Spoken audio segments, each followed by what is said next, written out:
Listening. Section 1. You will hear a telephone conversation between a customer and a sales assistant at a shop that rents bicycles. You will see that there is an example that has been done for you. On this occasion only, the conversation relating to this will be played first. Hello, Clark's Cycle Hire. My name's Keith. How can I help you? Oh, hello.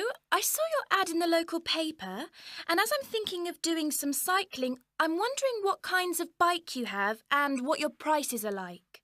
Well, we hire out two main types of machine, touring and mountain bikes. Are you likely to be riding off-road, do you think? No, I'll probably be sticking to roads and country lanes, so a touring bike would be best, I think. The type of bike is touring bike, so touring has been written in the space. Now we shall begin. You should answer the questions as you listen because you will not hear the recording a second time. Listen carefully and answer questions 1 to 7. Hello, Clark's Cycle Hire. My name's Keith. How can I help you? Oh, hello. I saw your ad in the local paper, and as I'm thinking of doing some cycling, I'm wondering what kinds of bike you have and what your prices are like. Well, we hire out two main types of machine, touring and mountain bikes. Are you likely to be riding off-road, do you think? No, I'll probably be sticking to roads and country lanes, so a touring bike would be best, I think. Right, well, the rate will be £50 for a week or £14 per day. So it's a lot cheaper to rent by the week? Yes, definitely. Though it's important to bring the bike back on time. Otherwise, I'm afraid we have to charge a late return fee. And how much is that? For each additional hour, it's £1.25. So if you were a day late, it would cost another £30? Yes, that's right. I'd make sure I didn't do that then. I should also point out there's a deposit which you get back when you return the bicycle. In good condition, of course. On touring models, it's £60. Is there anything else I'd have to pay? No, that's it. Though if you're planning to ride fairly long distances, you might like to have one or two accessories. Such as? Well, for another £5, we can supply lightweight bags, either panniers or the handlebar sort. It's amazing how much they can carry, and the way they're designed means they don't get in the way when you're riding. Well, I'll see. But what about essential things like a pump and a repair kit? I wouldn't have to pay extra for those, would I? No, there's no charge for things like that. Or for a lock. It's a good strong one too. Just make sure you don't lose the key. That reminds me, what about insurance? What happens if someone steals the bike, in spite of the wonderful lock? Didn't I mention that? Oh, I should have told you that's included in the rental too. And it covers everything, does it? It covers you against theft of the bike, yes, as long as it's securely locked at the time. You'd have to pay part of any individual claim, though. How much? If the bike was stolen and not recovered, you'd be liable for the first £100. So if I do go ahead and rent one, how do I pay? By cheque or would it have to be cash? Neither, I'm afraid. We can only accept credit card bookings. Otherwise, we'd have to ask our customers for the full value of the machine as a deposit. I've got a Visa in my name. Would that be okay? Sure. Now listen and answer questions 8 to 10. So if I want to have a look at the bikes, how do I find you? I live near the university, by the way. Right. First you take Woods Road as far as the main police station. I know it. It's right next to the park. Yes, that's it. And after the police station, there's a turning to the right called Oak Street. At the big supermarket? No, it's before then. It's actually between the police station and a garage on the other side. OK. So, you go down Oak Street until you reach the health centre on the right. If you get to a pub called the Maple Leaf, you've gone too far. All right? Yes, I've got that. Now, opposite the health centre, there's a pharmacy, and we're just behind that. OK, fine. I'll try to call over sometime tomorrow. Great. See you then. Bye. That is the end of Section 1. Section 2. You will hear an extract from a radio programme for people who live abroad. Listen and answer questions 11 to 17. You're listening to Expat News, a weekly broadcast for the English-speaking community in this great city. In today's program, we'll be hearing from Tom O'Hara, who's going to tell us about all those different associations he can join. Tom. Good evening.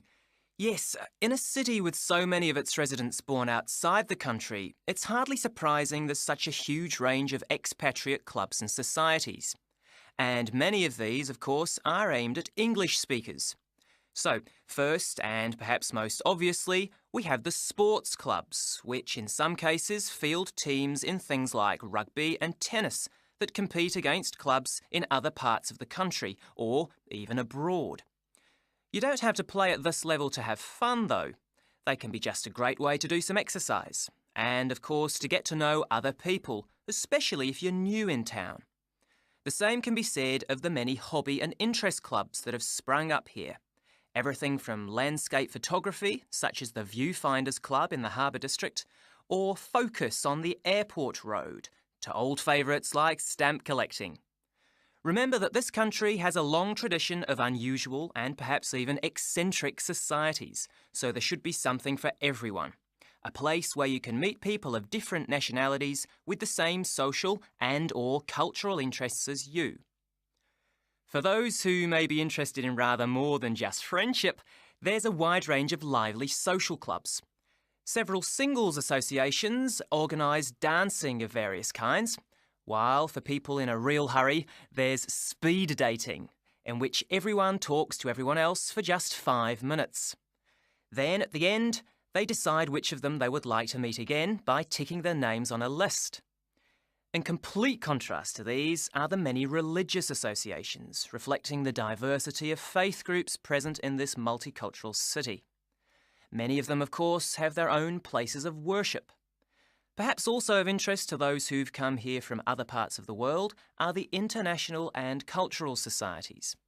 These often provide a meeting place for people from a specific country, China, for instance, and particular ethnic groups, such as Afro-Caribbeans.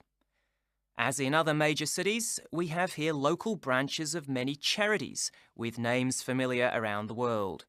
Meetings of human rights organisations like Amnesty International are held regularly in English, as are those of environmental groups such as Greenpeace. All funds raised, by the way, go to the same kinds of good cause as they do in other countries you may have lived in. Inevitably, perhaps, there are also the political clubs, often connected with a particular party and, indeed, a particular country. So we have, for example, a local association of Republicans linked to and campaigning for that party in the US, and Liberal Democrats here doing the same for their party in Britain. Finally, on a lighter note, there's plenty to choose from in the performing arts. Whether you enjoy taking part or just watching and listening, you can take your pick from a whole range of groups. To take just a couple of examples, there's light opera at the Memorial Hall in the city centre, or a very lively amateur theatre company in the Park District. In summer, they give open-air performances of Shakespeare plays, free of charge. Section 2. Now answer questions 18 to 20. I should mention at this point that clearly some districts have a higher concentration of English-speaking clubs than others, and that certain parts of town tend to specialise in particular activities. An obvious example would be the number of water sports clubs down near the river. Whatever the number, though, they usually have one thing in common. With the exception of a few associations linked to particular countries and supported by their embassies here, in the vast majority of cases, it is the individual members who fund them, so an entry fee or a subscription will be charged. You may be used to council-subsidised sports centres and the like in your home country, but I'm afraid that's not the case here. Assuming you can afford it then, you can be fairly sure that somewhere out there you'll find a club that caters for your own particular fascination. If it's very important to you and you intend to spend a lot of time on it, it might even determine which district of the city you decide to live in. In the unlikely event that you really can't find such a club, the solution is to try to persuade friends and anyone else you meet of the need for one. You could also use the local small ads on the internet to suggest the idea. You'll be amazed at just how many people share even the strangest interest. Then you can start your own. That is the end of Section 2. Section 3.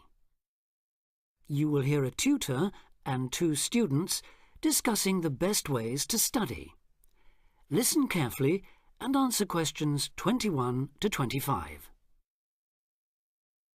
Well, how are you both settling in? Fine. Yes, no problems. So far, anyway. Good.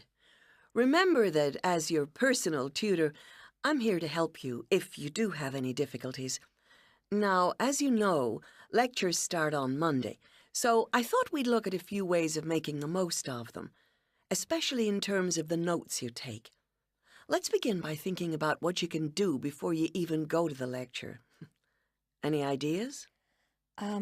Make sure you're up to date with all the background reading, so you know plenty about the subject already. Yes, that's essential.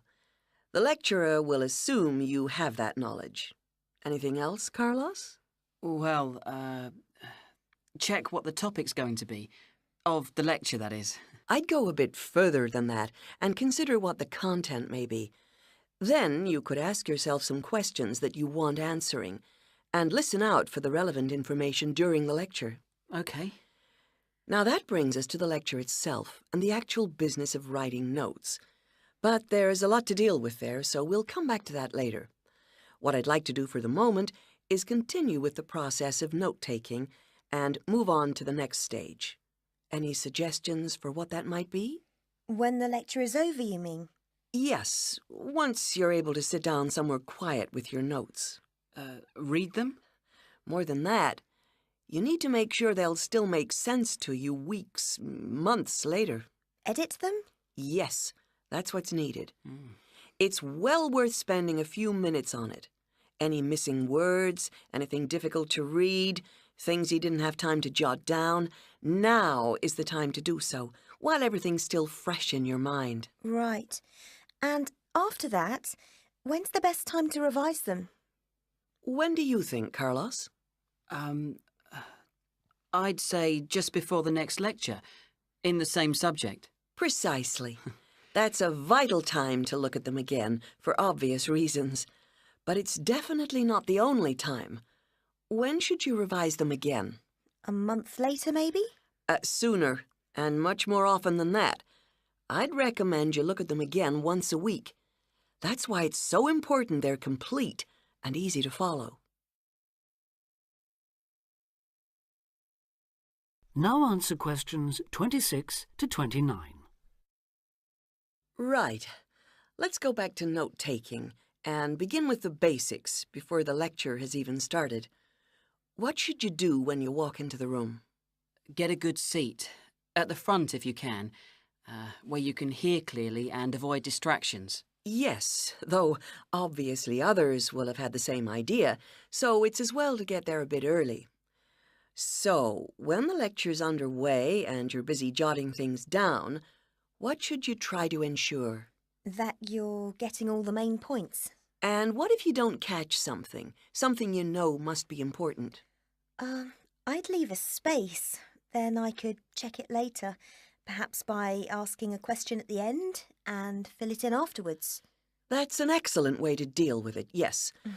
And there's something else I'd like to mention here. Talking about going through notes afterwards, it's absolutely vital that what you write is legible for one very good reason. It saves time. You'll waste many hours during the course if your revision is held up because you can't read what you've written. Okay, what else can we do to make listening and note-taking more efficient? Well, I always listen out for signpost words. Sorry, what are they? They're the ones lecturers use to say where they're going. A bit like a signpost at a road junction, I suppose. Things like, the first reason is, however, to sum up, and so on. Yes, they can tell you when something important is coming and help you organize your notes, too.